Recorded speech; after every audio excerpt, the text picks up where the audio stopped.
Kobaran api yang tertiup angin dengan cepat membakar lahan milik perusahaan properti yang berada di Kelurahan Batu Urip, Kecamatan Lubuk Linggau Utara 2, Kota Lubuk Linggau. Kebakaran lahan yang sangat dekat dengan pemukiman warga dan jalan penghubung antar kecamatan ini terjadi begitu cepat.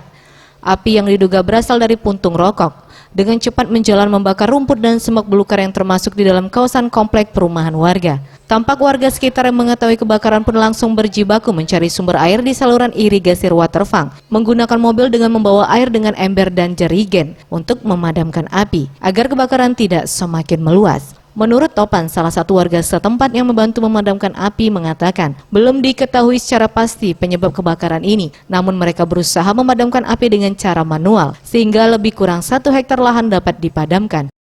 Tim Liputan Sriwijaya TV.